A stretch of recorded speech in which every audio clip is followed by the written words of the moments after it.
এই মুহূর্তে ঢাকা বিশ্ববিদ্যালয়ে আছেন রিপোর্টার মাসুদুর রহমান, রাজশাহী বিশ্ববিদ্যালয়ে আছেন মওদুদ রানা এবং জাহাঙ্গীরনগর বিশ্ববিদ্যালয়ে মোজাফফর হোসেন জয়। সরাসরি প্রথমেই যাচ্ছি মাসুদের কাছে। ঢাকা বিশ্ববিদ্যালয় কেন্দ্রীয় ছাত্র সংসদ ও হল সংসদ নির্বাচনের আজকে একেবারে শেষ দিনের প্রচারণা। সকাল থেকে আমরা দেখেছি বিভিন্ন প্রার্থীরা ভোটারদের দ্বারে যাচ্ছেন। কিছুক্ষণ আগে ছাত্রদল শিবির সমর্থিত প্যানেলের ঐক্যবদ্ধ শিক্ষার্থী জোট প্যানেলের যিনি ভিপি পদপ্রার্থী সাদিক কায়েম, তিনি সামাজিক বিজ্ঞান অনুষদে এসেছিলেন প্রার্থীদের কাছে ভোট চাইতে।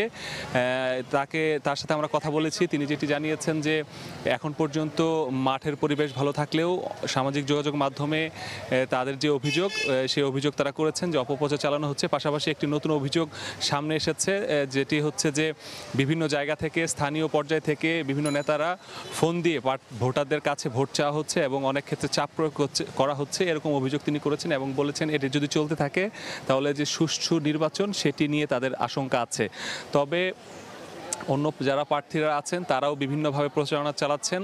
ছাত্রদলের পক্ষ থেকে ছাত্রদল সমর্থিত যে প্যানেল, সেই প্যানেলটি একটি শপথ বাক্য পাঠ করার একটি অনুষ্ঠান ঘোষণা করেছেন। অল্প কিছু সময়ের মধ্যে অপরাজয় বাংলার সামনে ঐতিহাসিক বটতলায় সেটি অনুষ্ঠিত হবে এবং সেখানে তারা তাদের যে বক্তব্য সেটি তুলে ধরবে। এছাড়াও স্বতন্ত্র শিক্ষার্থী ঐক্য যেই প্যানেল, সেই প্যানেলের পক্ষ থেকে কার্জন হল এলাকায় প্রচারণা চালানো হচ্ছে, তারাও তাদের বিভিন্ন প্রার্থীদের কাছে যাচ্ছে। এছাড়াও বিশ্ববিদ্যালয় প্রশাসনের পক্ষ থেকে যে ভোটের যে বুথগুলো সেগুলো প্রদর্শনীর জন্য যারা শিক্ষার্থী ভোট দিবেন তাদের সামনে তুলে ধরার জন্য বিভিন্ন অনুষদে সেগুলো প্রদর্শন করবেন। 12টার পর থেকে সেটি শুরু হওয়ার কথা এবং এর মাধ্যমে ভোটারদের কাছে কিভাবে ভোট দিবেন বা ভোটের বুথগুলো কেমন হবে সেই বিষয়গুলো তারা নির্বাচন কমিশনের পক্ষ থেকে তুলে ধরা হচ্ছে। সার্বিকভাবে এখন পর্যন্ত এ ধরনের পরিবেশই বিরাজ করছে। প্রার্থীদের আনাগোনা এবং শিক্ষার্থীদের মাঝে একটি উৎসবমুখর পরিবেশ বিরাজ করছে। তো রাজশাহী রাকসু নির্বাচনের খবর জানাতে মওদুদ রানার কাছে একটু যেতে চাই। মওদুদ রানা। রাজশাহী বিশ্ববিদ্যালয়ের কেন্দ্রীয় ছাত্র সংসদ, সিনেট ছাত্র প্রতিনিধি এবং হল সংসদ নির্বাচনে সব মিলিয়ে মনোনয়নপত্র উত্তোলন করেছেন 1228 জন। এখন পর্যন্ত মনোনয়নপত্র জমা দিয়েছেন মাত্র 50 জন। এই 1228 জনের বিপরীতে 50 জন মনোনয়নপত্র জমা দিয়েছেন। এর অন্যতম কারণ শিক্ষার্থীদের মধ্যে কিছুটা অসন্তোষ রয়েছে, নির্বাচন নিয়ে সংশয় তৈরি হয়েছে। তারা যেটি বলছেন যে বিশ্ববিদ্যালয় প্রশাসনের কাছে কয়েকটি ছাত্র রাজনৈতিক সংগঠনের নেতারা তারা দ্বিতীয়বার মাস্টার্স করার সুযোগ চেয়ে আবেদন করেছেন এবং সেই আবেদন নিয়ে আজ বিশ্ববিদ্যালয় প্রশাসনে একটি বৈঠক আছে। সেই বৈঠকে যদি তারা দ্বিতীয়বার মাস্টার্সে ভর্তির সুযোগ পান সেক্ষেত্রে তারা ভোটার হতে পারবেন এবং সেক্ষেত্রে তারা আবার প্রার্থী হতে পারবেন।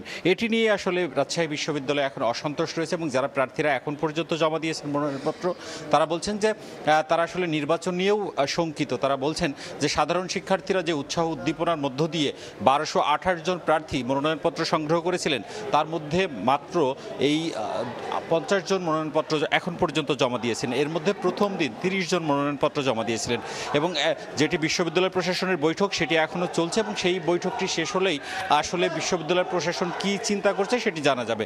অন্যদিকে আজ সকাল থেকে কেন্দ্রীয় ছাত্র সংসদ এবং সিনেট ছাত্র প্রতিনিধি নির্বাচনে এখানে 8টির মতো মনোনয়নপত্র জমা হয়েছে এবং তারা যেটি বলছে রাকসু নির্বাচন কমিশন যে বিকেলের দিকে মনোনয়ন জমা দেওয়ার যে সংখ্যা সেটি বৃদ্ধি পেতে পারে। তবে আমরা কথা বলেছিলাম যারা প্যানেলভুক্ত হয়ে নির্বাচন করতে চান সেই 214 জন।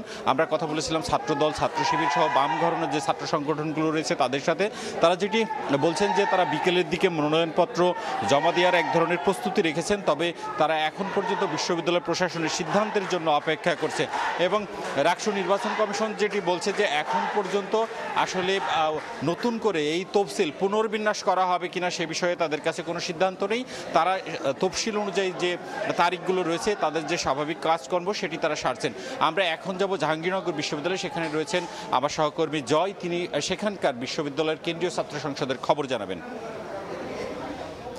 জাহাঙ্গীরনগর বিশ্ববিদ্যালয়ে জাকসু হল ও সংসদ নির্বাচনের আর মাত্র 4 দিন বাকি। 11ই সেপ্টেম্বর অনুষ্ঠিত যাচ্ছে জাকসু নির্বাচনের সেই মহেন্দ্রক্ষণ। এ উপলক্ষে শিক্ষার্থী এবং বিশেষ করে প্রার্থীদের মধ্যে কিন্তু ব্যাপক উত্তেজনা বিরাজ করছে এবং তারা কিন্তু চষে বেড়াচ্ছে, বিশেষ করে প্রার্থীরা চষে বেড়াচ্ছে বিভিন্ন হল, ফ্যাকাল্টি সহ অনুষদ সহ বিভিন্ন জায়গায় কিন্তু তারা ঘুরে বেড়াচ্ছে, ভোট চাচ্ছে। আমরা যে এই মুহূর্তে অবস্থান করছি জাহাঙ্গীরনগর বিশ্ববিদ্যালয়ের নতুন কলা ভবনে, যেখানে মূলত শিক্ষার্থী আমরা দেখতে পাচ্ছি যে যারা প্রার্থী রয়েছেন, বিশেষ করে নারী প্রার্থী এবং পুরুষ প্রার্থী যারা রয়েছেন, তারা কিন্তু এই অনুষদে এসে ভোট চাচ্ছেন। জাহাঙ্গীরনগর বিশ্ববিদ্যালয়ে জানেন যে মোট 60টি প্যানেলে নির্বাচন হচ্ছে। এর মধ্যে বাংলা জাতীয়তাবাদী ছাত্র দলের একটি প্যানেল, ছাত্র শিবিরের একটি প্যানেল এবং বাংলাদেশ ছাত্র সংসদ একটি প্যানেল রয়েছে। এছাড়াও আরো কয়েকটি প্যানেল রয়েছে যেগুলো স্বতন্ত্র বাম ঘরানা স্বতন্ত্র প্রার্থী যে প্যানেলগুলি রয়েছে। এই নিয়ে মোট 178 জন নির্বাচনে অংশগ্রহণ করতে যাচ্ছে। আপনারা জানেন যে একজন প্রার্থীর প্রার্থিতা এবং সদস্যপদ, বিশেষ করে ভোটের সদস্যপদ বাতিল হয়েছে, সে ভোটার তালিকা থেকে বাদ পড়েছে। এই কারণে তিনি হচ্ছে স্বতন্ত্র একটি প্যানেলের আপনার ভিভি প্রার্থী ছিলেন এবং তিনি যে কারণে বাদ পড়েছেন সেটি হচ্ছে নির্বাচন কমিশন বলছেন যে জাহাঙ্গীরনগর বিশ্ববিদ্যালয়ের যে আইন রয়েছে সেই আইনের 4-এর ধারা অনুযায়ী যদি কেউ স্নাতক 4 বছরের বেশি এবং স্নাতকোত্তর 2 বছরের বেশি অধ্যয়নরত থাকে তাহলে তিনি অনিয়মিত ছাত্রে পরিণত হন। এর ফলে কিন্তু মূলত এই নীতির কারণেই এবং একই সাথে অনুচ্ছেদ 8-এর ধারায় কিন্তু নির্বাচন কমিশনের সিদ্ধান্ত চূড়ান্ত সিদ্ধান্ত বলে এমনটি বিজ্ঞপ্তির মাধ্যমে আমাদেরকে জানানো হয়েছে। এবং আমরা কথা বলেছিলাম সেই বাম জোটের যে প্রার্থী রয়েছে তার সাথে। তিনি বলছেন যে মূলত তারা আবারও অ্যাপ্লাই করবেন নির্বাচন কমিশনে, সেই মোতাবেক যদি নির্বাচন কমিশন ব্যবস্থা গ্রহণ করে তাহলে তারা ওয়েলকাম জানাবে, অন্যথায় তারা বিশেষ করে আদালতের দ্বারস্থ হবেন বলে আমাদেরকে জানিয়েছে। তো জাহাঙ্গীরনগর বিশ্ববিদ্যালয় থেকে জাকসু নির্বাচনের আমার কাছে এই ছিল সর্বশেষ তথ্য। ছাত্র সংসদ নির্বাচনের খবর জানছিলাম জাহাঙ্গীরনগর বিশ্ববিদ্যালয়, রাজশাহী বিশ্ববিদ্যালয় ও ঢাকা বিশ্ববিদ্যালয় থেকে।